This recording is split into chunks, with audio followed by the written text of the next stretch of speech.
राष्ट्रिय स्वतन्त्र पार्टीमा सभापति रवि लामिछानेको आलोचना आत्मआलोचना गर्न माग। रवि लामिछानेलाई कान्तिपुर दैनिकका प्रकाशक कैलाश सिरोहियाको 5 प्रश्न। मेरै घरमा आएर मेरो प्रशंसा गर्दै प्रधान सम्पादकमा अफर गर्नुभएको होइन भन्दै रवि लामिछानेलाई पत्रकार दिलभूषण पाठकको प्रश्न। राष्ट्रिय स्वतन्त्र पार्टीलाई फेरि सरकारमा ल्याउने कोसिस भइरहेको सरकारकी प्रवक्ता सूचना तथा सञ्चार मन्त्री रेखा शर्माको भनाई। देउबाला विपक्षी दलको नेताको सुविधा दिने नदिने दुविधामा संसद सचिवालय। सभामुख देवराज घिमिरेले दिएनन् निर्णय। प्रधानमन्त्री पुष्पकमल दाहाल प्रचण्ड र एमाले अध्यक्ष केपी शर्मा ओली बीच भेटवार्ता। राष्ट्रपति निर्वाचनको विषयमा कुराकानी। नेपालमा धेरै सार्वजनिक विधा भए पुनर्विचार आवश्यक छ भन्दै प्रधानमन्त्री प्रचण्डको भनाई। सुदूरपश्चिमका मुख्यमन्त्रीलाई विश्वासको मत नदिने नागरिक उन्मुक्ति पार्टीकी अध्यक्ष रञ्जिता श्रेष्ठको धारणा। पर्यटन संसदीय समिति गठन गर्न सभामुखसँग परिसंघको माग। पेट्रोलियम अन्वेषणका लागि दैलेखमा 45 रोपनी जग्गा अधिग्रहण गरिने। चितवन क्षेत्र नम्बर 2 का मतदातालाई अभिभावकत्व दिने। नेपाली कांग्रेसका नेता डाक्टर शेखर कोइरालाको भनाई। लोकसेवाको परीक्षामा थारू समुदायलाई आरक्षण दिन सर्वोच्चको आदेश। गोर्खा भर्तीमाथि पुनरावलोकन गर्न दियो सर्वोच्चले आदेश। परराष्ट्र मन्त्री विमला राई पौडेल र USAID की प्रमुख सामन्था पावरबीच भेटवार्ता। राजमार्गमा अन्डा र कुखुरा फ्याँकेर झापाका किसानले गरे विरोध। मैतीदेवीको प्रहरी बीचमा काठमाडौँ महानगरपालिकाले चलायो डोजर। नेपाल टेलिकमको सेवा अवरुद्धको घटना मर्मतमा गम्भीर लापरवाहीको परिणाम। 19 वर्षको प्रयासपछि पियुलाई मेडिकल कलेज सञ्चालनको अनुमति। गुल्मीमा पशुको बाँझोपन परीक्षण गर्न भिडियो एक्सरे सेवा सुरु। नेपाल रेड क्रसका शाखा उपशाखालाई 30 वटा एम्बुलेन्स हस्तान्तरण। सरकारी डेटा सेन्टरहरूको मुख्य साँचो आफूहरूसँग नरहेको सञ्चार मन्त्री शर्माको गुनासो। USAID की सामन्था पावरले गरिन नेपाललाई 7 अर्ब सहयोगको घोषणा। 15,500 कर्मचारीले सतर्कता केन्द्रमा बुझाएनन् सम्पत्ति विवरण। सरकारले नेपाली प्रविधिलाई प्राथमिकता दिन नसकेको नेपाल उद्योग वाणिज्य संघका वरिष्ठ उपाध्यक्ष चन्द्र ढकालको भनाई। सन् 2026 सम्म पश्मिनाको निर्यात 7 करोड 50 लाख अमेरिकी डलर पुर्याइने। सुन र चाँदीको मूल्य स्थिर। टर्कीको भूकम्प ज्यान गुमाउनेको संख्या 5,000 नाग्यो। 3,000 जना विदेशी सैनिक उद्धारमा खटिए। डेल कम्पनी आर्थिक सङ्कटमा 6,500 कर्मचारी कटौती गर्ने। अमेरिकी रोग नियन्त्रण केन्द्रले भन्यो भारतमा उत्पादित over the counter I drop प्रयोग नगर्नुहोस्। स्पट फिक्सिङको संलग्नताको आरोपमा वीरगञ्जका क्रिकेटर नितेश गुप्ता पक्राउ। शेरबहादुर खड्का स्मृति भलिबलको उपाधि न्यू डायमन्डलाई। भारतमाथि शानदार जितसहित नेपाल बङ्गलादेशमा जारी साफ अन्डर 20 महिला च्याम्पियनसिपको फाइनलमा प्रवेश।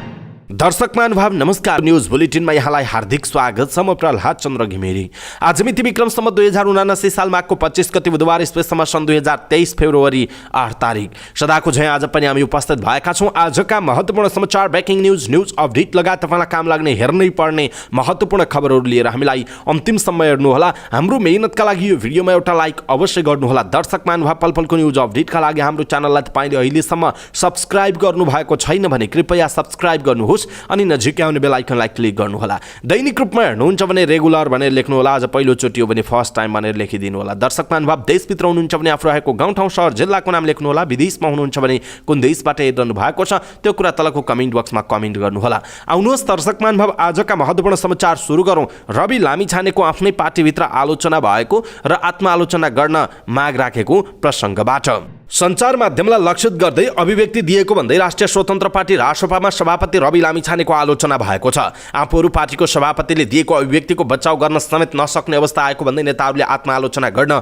माग गरेका छन्। राष्ट्रिय स्वतन्त्र पार्टीले आइतबार सरकार छाड्ने तर समर्थन कायमै राख्ने निर्णय गरेको थियो। लगत्तै पार्टी कार्यालय वसुन्धरामा आयोजित पत्रकार सम्मेलनमा सभापति लामिछानेले सञ्चार माध्यममाथि खनिनु भएको थियो। उपप्रधान तथा गृहमन्त्री र सांसद घुमेपछि आफू आक्रोशित भएको स्वीकार गर्नुभएका उहाँले मुडमा छु है भन्दै सञ्चार माध्यम र विभिन्न व्यक्तिको जीवनमा प्रवेश गर्दै लान्छना लगाउनु भएको हो। त्यसपछि आयोजित बैठकमा नेताहरूले रविको आलोचना गरे। बैठकमा बोल्ने अधिकांश केन्द्रीय सदस्य र सांसदहरूले सभापति लामिछानेले पत्रकार सम्मेलनमा दिएको अभिव्यक्तिले सार्वजनिक वृत्तमा राम्रो सन्देश नगएको बताएका थिए। प्रमुख सचेतक सन्तोष परियारले तपाईँले दिएको अभिव्यक्तिले पार्टीलाई घाटा भयो, आत्मआलोचना गर्नुहोस् भन्नुभएको थियो। अर्का सांसद गणेश पराजुलीले पार्टीभित्र बुद्धिजीवी वर्गलाई चिडाउने काम मात्र भएको बताउनु भयो। उहाँले भन्नुभयो तपाईँको अभिव्यक्तिले हामी प्रति उनीहरू निराश भए, यसले गलत सन्देश गएको छ। सांसद मनिष झाले गृहमन्त्री नपाएकै कारण सरकार छोडेको भनेर सन्देश जानु पार्टीको पनि कमजोरी भएको बताउनुभयो। आइतबार रविले आफूले गृहमन्त्री बन्न खोजेको तर नभई हुन्न भनेर नभनेको जिकिर गर्नुभएको थियो। उहाँले भन्नुभयो, यही कुरा 2-3 दिन अगाडि भनेको भए गृह नपाएर सरकारबाट बाहिरियो भन्ने सन्देश जाँदैनथ्यो, यसमा चुक भयो उहाँको भनाइरहेको छ। बैठकमा सभापति रवि लामिछानेले रिस धेरै उठेकाले बोलेको बताउनुभयो। यसले भएको क्षति न्यूनीकरण गर्न के गर्ने त भनेर समेत उहाँले प्रश्न गरेको एक नेताले सुनाउनु भयो। उहाँले भन्नुभयो, 1-2 दिन हेरौँ, त्यसपछि तपाईँले हिजोको जस्तै पत्रकार सम्मेलन गरेर हुन्छ कि विज्ञप्ति मार्फत हुन्छ, आफ्नो वक्तव्य दिनुस् भनेका छौँ, उहाँको भनाइरहेको छ। दर्शक महानुभाव, राष्ट्रिय स्वतन्त्र पार्टीको बैठकभित्रै रवि लामिछानेको आलोचना भएको छ र सञ्चार माध्यम र विभिन्न व्यक्तिमाथि लगाएको लाञ्छनाको विषयमा आत्मआलोचना गर्नुहोस् भनिएको छ। यसप्रति तपाईँ के भन्नुहुन्छ? आफ्नो कुरा तलको कमेन्ट बक्समा कमेन्ट गर्नुहोला। कान्तिपुर मिडिया ग्रुपका अध्यक्ष तथा प्रबन्ध निर्देशक कैलाश सिरोहियाले राष्ट्रिय स्वतन्त्र पार्टीका अध्यक्ष रवि लामिछानेले पछिल्लो पत्रकार सम्मेलन मार्फत लगाएका आरोपहरूको खण्डन गर्दै त्यसलाई पुष्टि गर्न चुनौती दिनुभएको छ।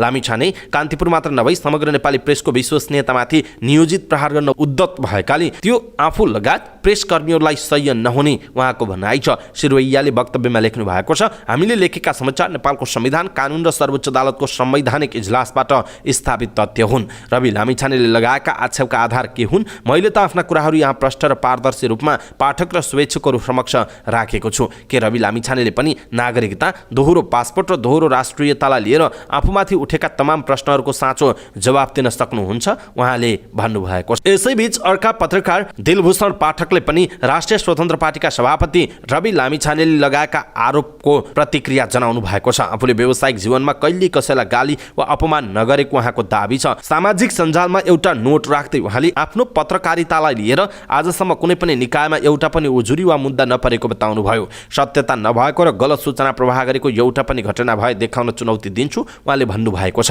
लामिछानेले आफूमाथि लगाएका आरोप सार्वजनिक रूपमा स्पष्ट पार्नुको साटो विषयान्तर गरेर अरूको मानमर्दन गरेको पाठकको भनाइ छ। तपाईँले कुनै बेला न्युज 20 मा काम गर्दा वा ग्यालेक्सी टिभी सुरु गर्दा मेरो पछाडि भिड मात्र छ, तर तपाईँसँग आधिकारिकता छ, बौद्धिकता छ, सामाजिक प्रतिष्ठा र व्यावसायिक कुशलता छ भनेर घरमै आएर प्रशंसा गर्दै प्रधान सम्पादक भएर समाचारको नेतृत्व गर्न आग्रह गर्नुभएको होइन। म आफ्नो काममा पोखरा जाँदा मलाई भेटेर कन्भिन्स गर्न खोजेको होइन। आज अचानक के आधारमा तपाईँले मलाई पापी भन्नुभयो? उहाँले सोध्नु भएको छ। सञ्चार तथा सूचना प्रविधि मन्त्री रेखा शर्माले राष्ट्रिय स्वतन्त्र पार्टी रासपालाई फेरि सरकारमा ल्याउने कोसिस भइरहेको बताउनुभयो। मन्त्री परिषदका बैठकका निर्णय सुनाइसकेपछि सञ्चारकर्मीले राखेका जिज्ञासाको उत्तर दिँदै मन्त्री शर्माले यस्तो बताउनु भएको हो। राष्ट्रिय स्वतन्त्र पार्टीले सरकारलाई दिएको समर्थन फिर्ता नलिइसकेकाले सरकार सङ्कटमा नरहेको उहाँको भनाइ छ। उहाँले सरकार छोड्नु पार्टीको स्वतन्त्र अधिकार भएकाले अहिले रासपालाई फेरि सरकारमा ल्याउन राजनीतिक ढङ्गबाट पहल भइरहेको उहाँले बताउनुभयो। मन्त्री शर्माले किसानले तरकारी फालेर विरोध जनाइरहेको बारेमा सरकारको ध्यानाकर्षण भएको पनि बताउनु भएको छ। संघीय संसद सचिवालयले मक्सुरको 4 मा निर्वाचित भएर आएका प्रतिनिधि सभा सदस्यहरूलाई तलब सेवा सुविधा दिने तयारी गरेको छ। निर्वाचित सांसदहरूले पुस 7 गते शपथ ग्रहण गरेका थिए। शपथ ग्रहण गरेको दिनदेखि पारिश्रमिक पाउने अभ्यास छ। संसद सचिवालयका अधिकारीहरूका अनुसार पुस र माघ महिनाको तलब सांसदहरूलाई दिने तयारी अगाडि बढेको छ। तर नेपाली कांग्रेसका सभापति शेरबहादुर देउवाले विपक्षी दलको नेताको सेवा सुविधा पाउने वा नपाउने टुङ्गो लागेको छैन। उहाँ शेरबहादुर देउवाका सन्दर्भमा के गर्ने तय भएको छैन, सचिवालयका एक अधिकारीले भनेका छन्। उहाँका अनुसार प्रतिपक्षमै रहने भनी घोषणा नै गरेर कांग्रेसले प्रधानमन्त्री पुष्पकमल दाहाल प्रचण्डलाई विश्वासको मत दिएको थियो। यसकारण कांग्रेस नै प्रमुख प्रतिपक्ष दल हो भन्ने विषयमा संविधान र कानुनका जानकारहरूले समेत संसद सचिवालयलाई राय दिएका छन्। तर संसद सचिवालयले यसै गर्ने भनेर तय गरेको छैन। कांग्रेस नै प्रमुख प्रतिपक्ष दल भएको निर्केउल हुँदा शेरबहादुर देउवाले प्रमुख प्रतिपक्ष दलको नेताको हैसियतमा पारिश्रमिक प्राप्त गर्नुहुनेछ। प्रमुख विपक्षी दलको नेतालाई पारिश्रमिक बाहेक विशेष भत्ता, बैठक भत्ता, सञ्चार सुविधा अन्तर्गत टेलिफोन, इन्टरनेट र पत्र पत्रिकाका लागि मासिक रकम, आवास सुविधा बापत मासिक 25,608 रुपैयाँ, फर्निचर खर्च, निजी सचिवालय बन्दोबस्त खर्च, गार्ड घर, सवारी साधनका लागि इन्धन सुविधा, मोबिल, बिजुली धारा खर्च, दैनिक भ्रमण भत्ता, यात्रा बिमा लगायतका सुविधा प्राप्त हुन्छ। विपक्षी दलको नेतालाई स्वकीय सचिव, कम्प्युटर अपरेटर, कार्यालय सहयोगी र सवारी चालक 2-2 जना, सैनिक प्रहरी जवान सिपाही 10 जना, बिल्लादार गार्ड र अङ्गरक्षक 1-1 जना दिइने गरिन्छ। अतिथि सत्कार खर्च, कार्यालयमा कम्प्युटर सहितका सामग्री, 2वटा साइकल सुविधा पनि विपक्षी दलको नेताले प्राप्त गर्दछ। विपक्षी दलको नेता नहुँदा अन्य सांसद सरह सेवा सुविधा प्राप्त हुने कानुनी व्यवस्था छ।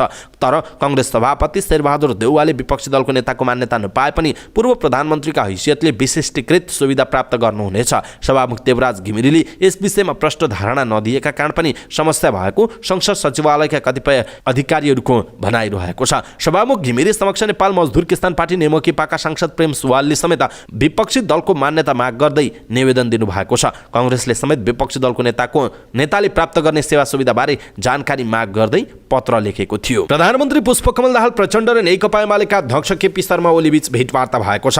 प्रधानमन्त्री निवास बालुवाटारमा भएको भेटमा राष्ट्रपतिको निर्वाचन, सरकार सञ्चालन लगायतका विषयमा छलफल भएको प्रधानमन्त्रीको सचिवालयले जनाएको छ। राष्ट्रपतिको निर्वाचन फागुनको 25 मा हुँदैछ। सरकार गठनका बेला एमाले र माओवादी केन्द्र बीच प्रधानमन्त्री माओवादी र राष्ट्रपति एमालेले लिने सहमति भएको थियो। तर पछिल्लो समय प्रधानमन्त्री प्रचण्डले राष्ट्रपतिमा राष्ट्रिय सहमति गर्नुपर्ने धारणा सार्वजनिक गरेपछि एमाले सशंकित बन्दै आएको छ। प्रधानमन्त्री पुष्पकमल दाहाल प्रचण्डले सरकारी बिदा धेरै भएकाले सेवा प्रवाह प्रभावित भएको भन्दै बिदामा पुनर्विचार आवश्यक भएको बताउनुभयो।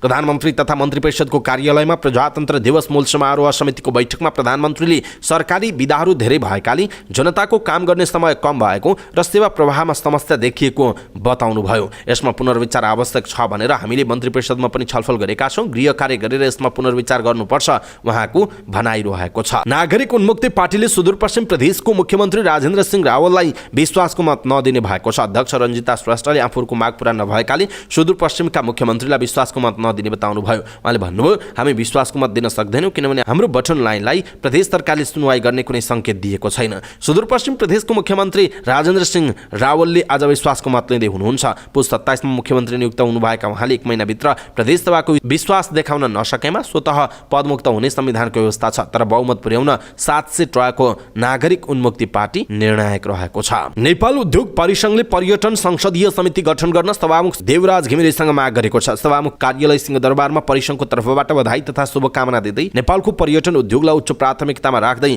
पर्यटन संसदीय समिति गठन गर्न आग्रह गरेको हो। परिसंघले नेपालको पर्यटन प्रवर्धनका लागि चालिनुपर्ने कदम, युरोपियन युनियनले राखेको सुरक्षा सूचीबाट हटाउन गरिनुपर्ने पहलका विषयमा पनि सभामुख घिमिरेको ध्यान आकर्षण गराएको बताएको छ।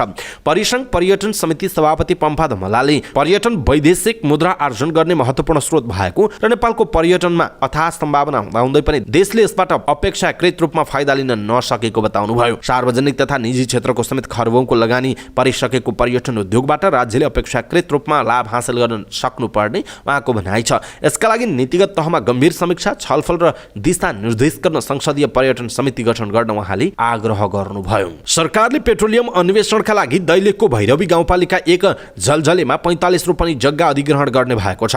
सोमबार बसेको मन्त्री परिषद बैठकले सो जग्गा प्राप्तिका लागि स्वीकृति दिने निर्णय गरेको सरकारका प्रवक्ता सञ्चार तथा सूचना प्रविधि मन्त्री रेखा शर्माले जानकारी दिनुभएको छ। नेपाली कांग्रेसका केन्द्रीय सदस्य डाक्टर शेखर कोइरालाले चितवन क्षेत्र नम्बर 2 का मतदातालाई अभिभावक विहीन नठान्न आग्रह गर्नुभयो। प्रेस युनियन बागमती प्रदेशको प्रथम अधिवेशन सौराहामा उद्घाटन गर्दै उहाँले यस क्षेत्रका प्रतिनिधि सभा सदस्य रिक्त रहे पनि मतदाता सँगसँगै कांग्रेस रहेको बताउनुभयो। चितवन क्षेत्र नम्बर 2 बाट निर्वाचित सांसद रवि लामिछानेको सांसद पद सर्वोच्च अदालतले खारेज गरेपछि यहाँ उपनिर्वाचन हुँदैछ। कोइरालाले भन्नुभयो, तपाईँ मतदाताहरूले फेरि दुःख पाउनु पर्यो, ढुक्क भएर लोकतान्त्रिक शक्तिलाई जिताउने तर्फ तपाईँ लाग्नुहोस् उहाँको भनाइ छ। उहाँले अन्य राजनीतिक दलसँग छलफल गरेर राष्ट्रपतिमा कांग्रेसको उम्मेदवारलाई विजयी गराउने पनि बताउनु भएको छ। सर्वोच्च अदालतले थारू समुदायलाई पनि सरकारी सेवामा आरक्षणको व्यवस्था गर्न सरकारको नाममा परमादेश जारी गरेको छ।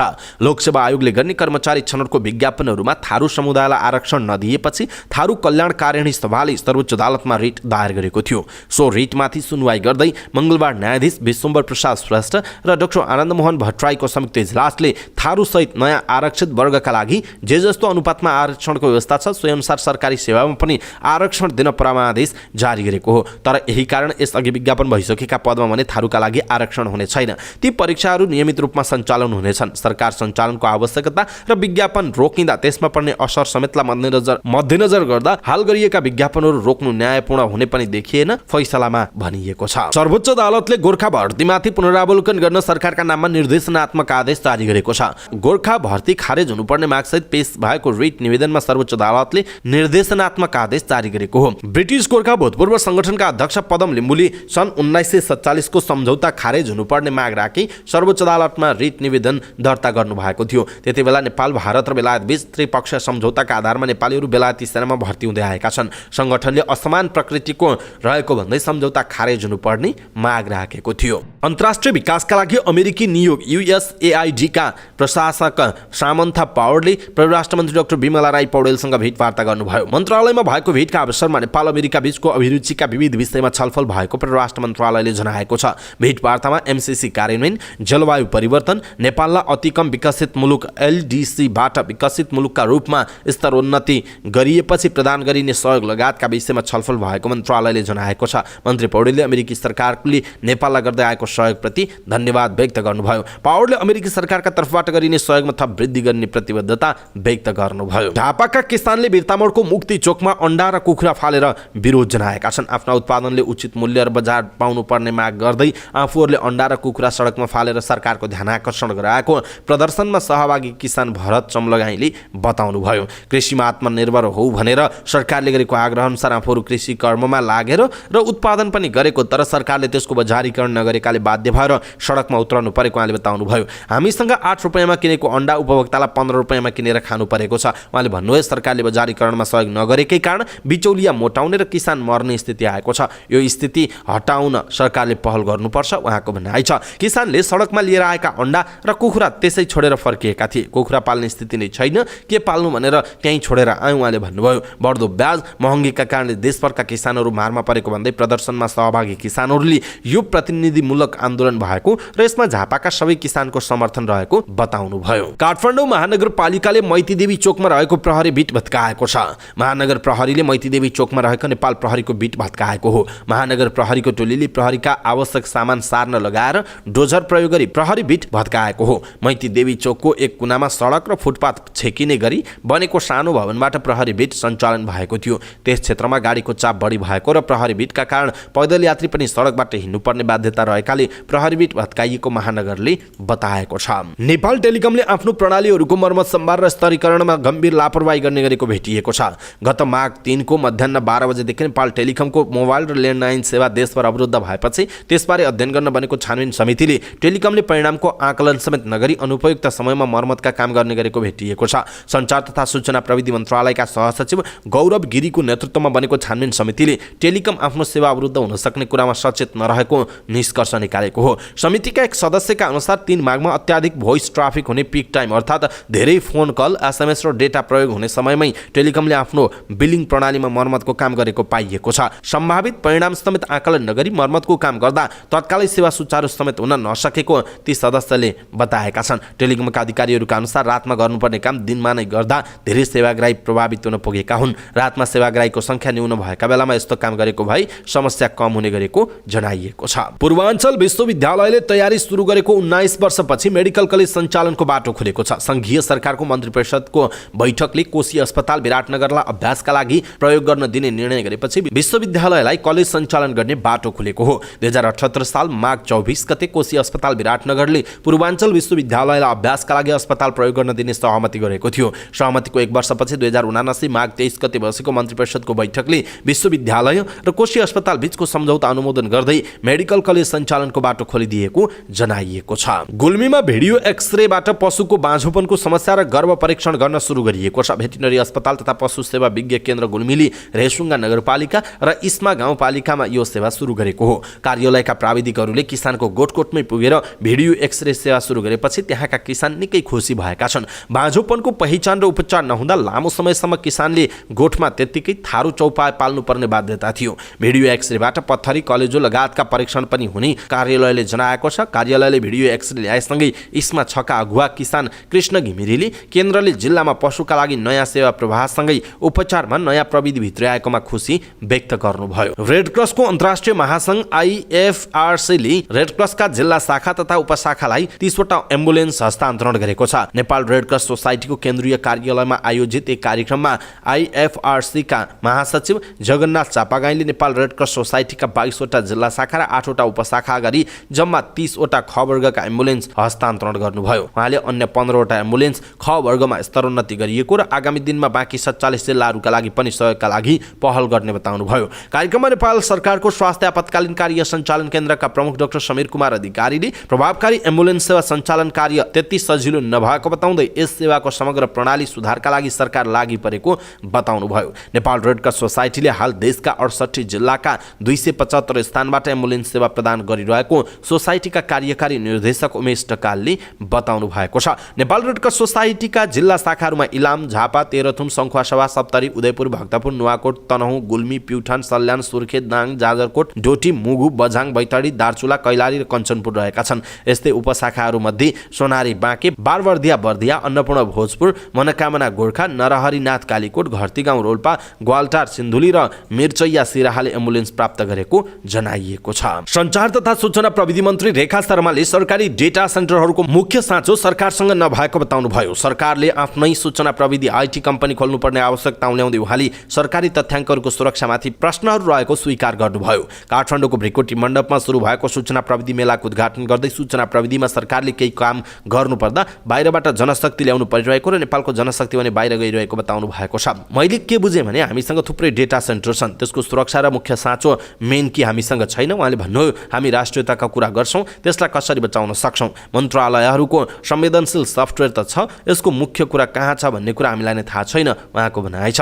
मन्त्री शर्माले सूचना प्रविधि क्षेत्रलाई व्यवस्थित बनाउन सरकार लागि परेको पनि दाबी गर्नुभयो। मन्त्री शर्माले सूचना प्रविधि क्षेत्रलाई व्यवस्थित बनाउनका लागि सरकारले आवश्यक कानुनहरू निर्माणका लागि तत्काल संसदमा पेश गर्ने तयारी गरिरहेको उल्लेख गर्दै त्यसका लागि सुझाव दिन पनि सम्बन्ध सबै पक्षलाई आग्रह गर्नुभयो। अन्तर्राष्ट्रिय विकासका लागि अमेरिकी नियोग युएसएआइडी प्रशासक सामन्ता पावरले युएसएआइडीले 5,85,00,000 अमेरिकी डलर $7.5 अर्ब रुपियाँभन्दा बढी सम्मको सहयोग प्रदान गर्ने घोषणा गर्नुभयो। उक्त रकम नेपाल सरकार, नागरिक समाज र निजी क्षेत्रका नेतृत्वकर्ताहरूमाझ नेपालको लोकतान्त्रिक उन्नतिलाई अगाडि बढाउन खर्च हुने जनाइएको छ। उक्त घोषणाको रकम मध्ये $4,02,00,000 सन् 2022 मा घोषित $65,90,00,000 अमेरिकी डलरको विकास उद्देश्य सम्झौताको एउटा अंश रहेको छ। प्रशासक पावरले यसै वर्ष पारदर्शिता र शान्तिपूर्ण आम निर्वाचन सम्पन्न भएसँगै संघीयता सुदृढ गर्ने, महिला र सीमान्तकृत समुदायको समावेशीकरणलाई अगाडि बढाउने, आफ्ना युवाहरूको सशक्तिकरण गर्ने र लोकतन्त्रले आफ्ना नागरिकका हितमा परिणाम ल्याउन सक्छ भनी देखाउने अवसर नेपालसँग रहेको बताउनुभयो। यस कार्यमा अमेरिकाको साझेदारी रहने पनि उहाँले बताउनु भएको छ। भारत विरुद्ध 3-1 को पुनरागमन जितसँगै नेपाल बङ्गलादेशमा जारी साफ अन्डर-20 महिला च्याम्पियनसिपको फाइनलमा प्रवेश गरेको छ।